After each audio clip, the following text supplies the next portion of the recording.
Hello, welcome, good morning, good afternoon, whatever time of day it is for you. I'm Luminara Sirdar, and today my live is about chronic infections in autism and how to know if your child has chronic infections that are contributing to autism. My stance on what autism is it is an overabundance of a load of stressors in the body. We call that total load. That can be emotional stressors, trauma, but it certainly involves chronic infections and various types of toxins. So pathogens, which are the infections, they will create their own type of toxins. And some of them can be super nasty and create these symptoms that we know as autism: aggression, biting, head banging, even picky eating, anxiety. These types of toxins from microbes can get into the brain and create inflammation, and then we see these different behaviors. It depends on the toxin and where it sits in the body and what the active immune response is. So our kids definitely have chronic infections, and they can be subclinical. And what that means is there's not a clinical response where, if you have the flu, it's very obvious, you're sick, you have a fever, you see the signs of an infection, and you take your child to the doctor, and, if it's bacterial, maybe you get an antibiotic, or you use some herbs or some other natural methods. But if you don't see the symptoms every day, then that is called subclinical, meaning it's not enough to take your child to the doctor and say, oh, my kid has an infection. And what are these infections? It can be bacteria, and there's different types of bacteria. So it can be gram-positive and gram-negative. And why does that matter? Because different antibiotics will work for gram-negative bacteria, and different antibiotics will work for gram-positive bacteria. And it's the same with different herbal remedies you might use. So I feel like every child with autism has chronic infections.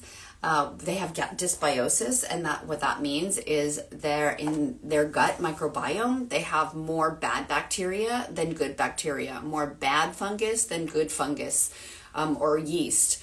And they may have mold out of control.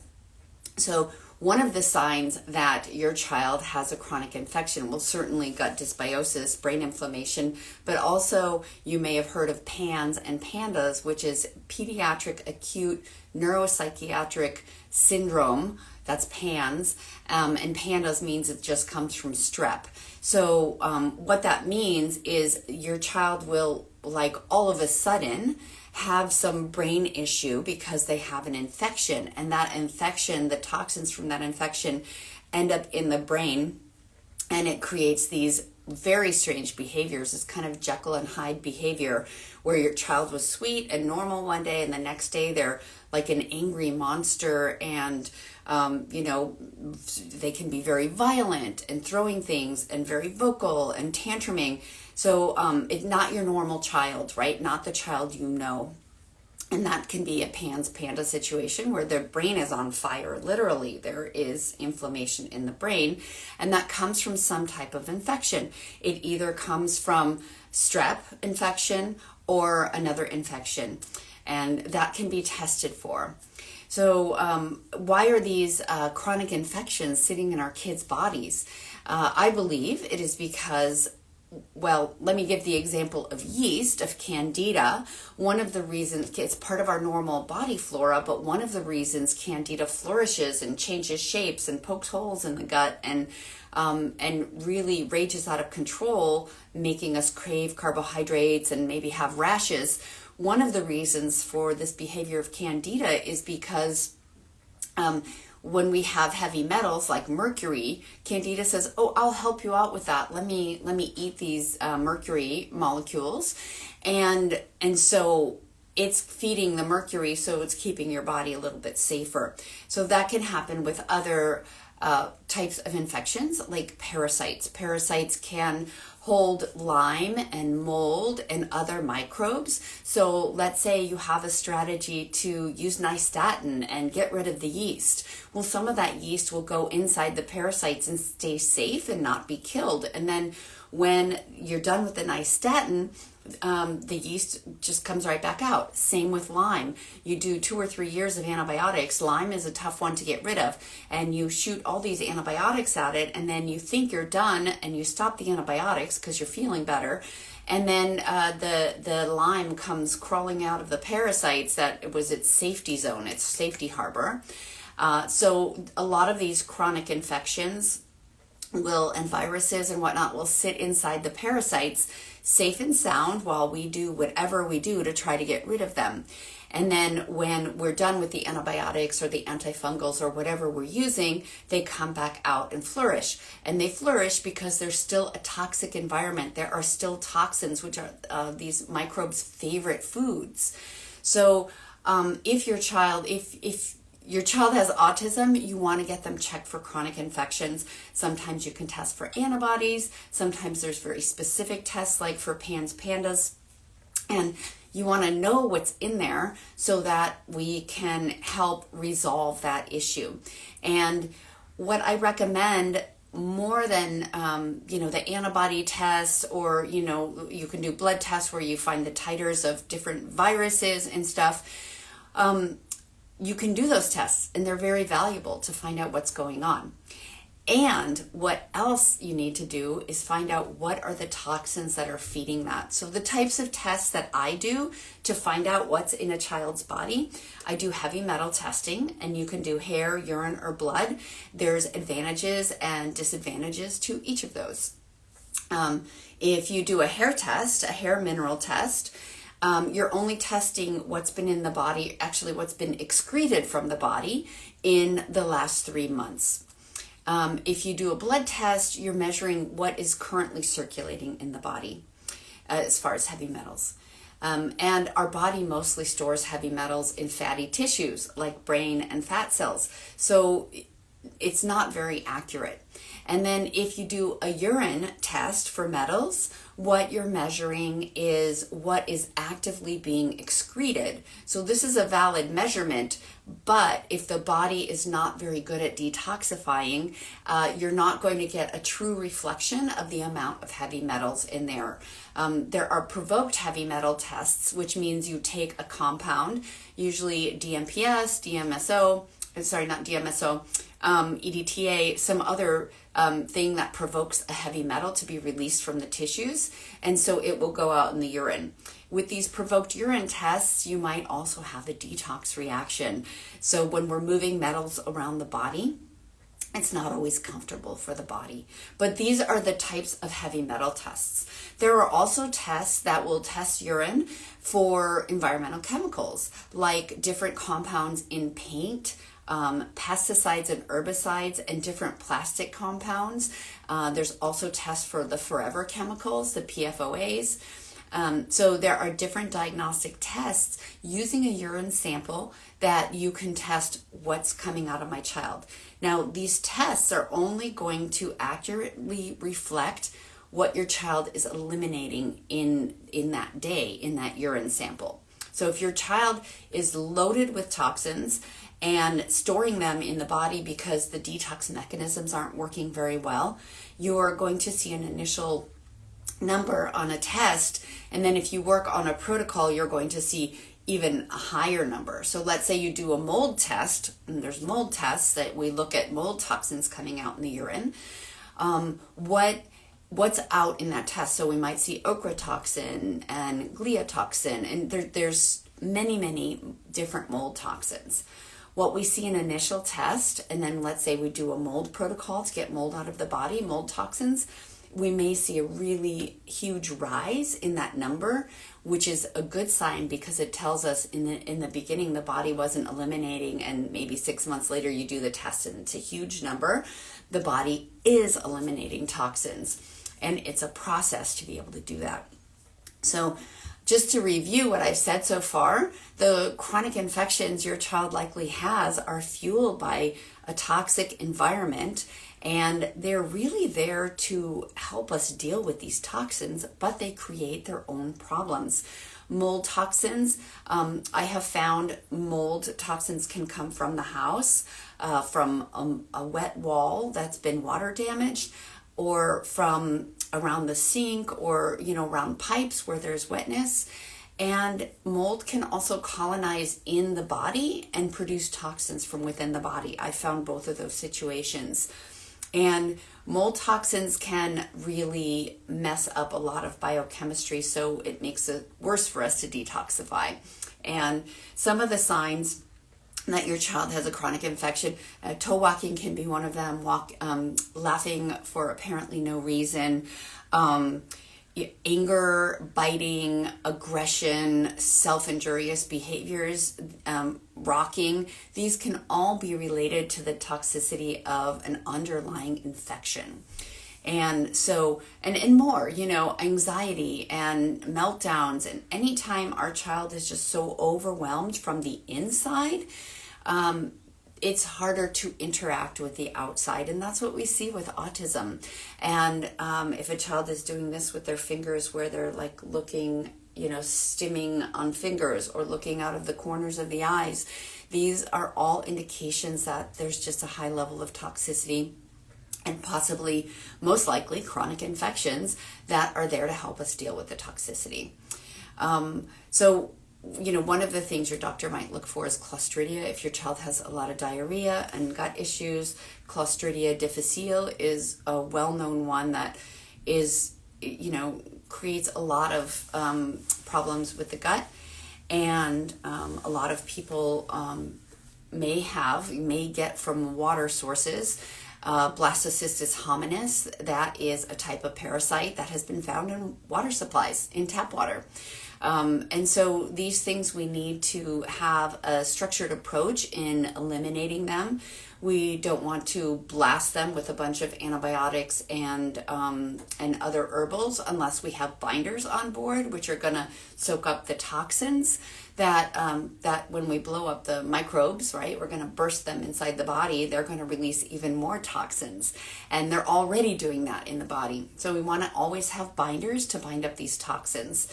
And that would be like activated charcoal or chlorella, or there's some prescription ones, but there's some ones I use from a company called Cellcore, which are biotoxin binder, great for the toxins from these microbes. So what we always want to do is have an approach where we're mopping up the excess toxins that are being produced, and we kill these bugs the microbes in a methodical fashion, so that we don't make our child's symptoms worse. Okay, so what I want to say is, if your child has autism, they likely have chronic infections. Please check this out. Oh, one other thing I wanted to say is that if your child, first of all, I've worked with kids where they get sick all the time. Every 2 weeks they have a new microbe and antibiotics, or they have chronic ear infections. This is one sign that the immune system is not working well. It's underperforming because it's not targeting these microbes that it should be getting rid of. Doesn't have the strength it needs. The other thing is, I've spoken with parents whose kids never get sick. Oh, my kid never gets sick. A lot of times this can be an overwhelmed immune system that just doesn't have the power at all to respond to infections. So even if your child seems like, oh, my child is never sick, when all the other kids are getting sick, or all the kids in the class are getting sick, the whole family has a sickness and your kid never gets sick, that's a sign that there's chronic infections, and that the immune system is just doesn't have the power to fight anything. And so there's another infection loaded in with all the other ones that your child just doesn't know how to deal with. So whether your child seems to get sick all the time or never get sick, I encourage you to go to your practitioner and have them tested for chronic infections. Now, your regular pediatrician should be able to test for this, but a functional medicine practitioner will be more clued in for what to test for and what to look for in the tests. And there are specialized tests, especially for pandas, where your child just seems to change overnight. And there are other functional medicine tests that your doctor can do, and they may not be the standard ones. So when you do go to your doctor, ask for, the whole gamut. Ask for a bunch of different tests. And a lot of kids show up with Lyme, mold, EBV, Epstein-Barr virus, and obviously other viruses. And the way doctors look at this is by looking at the leukocytes, the white blood cells, the eosinophils. Those are usually high if you have parasites. So looking at the different blood cell counts helps a doctor figure out what might be going on with your child's immune system. Looking at antibody tests, and also, if you're doing some testing, you might want to do some allergy testing for your child, because if there are chronic infections, there are likely gut issues. There's probably leaky gut or permeable membrane in the gut. So I guess what I want to say is looking for chronic infections is not the only thing. We also look for toxins that feed those. We also look for allergies and sensitivities, which tells us more about the immune system and how it's working. So you really need a practitioner who has this kind of rounded, holistic view, who you don't need that, but having that will give you a lot more information and a better strategy forward for helping with chronic infections for your child. And a huge piece of this is always the underlying toxins. And another big piece is to open the drainage systems to make sure that when you are taking the toxins out, they're actually moving through the body. A lot of times our lymph might be congested, meaning it's not flowing well and not taking toxins away from the cells. And one of the big places we want to have open is our lymph in our neck, which will flow toxins out from the brain and down through the rest of the body.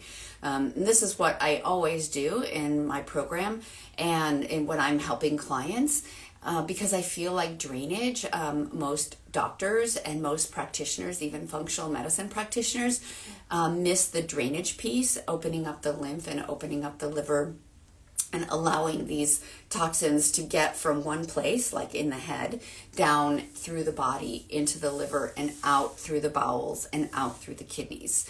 So this is a really important component. If you're working with someone, please ask them, what are they doing for drainage? What are they doing for the lymphatics?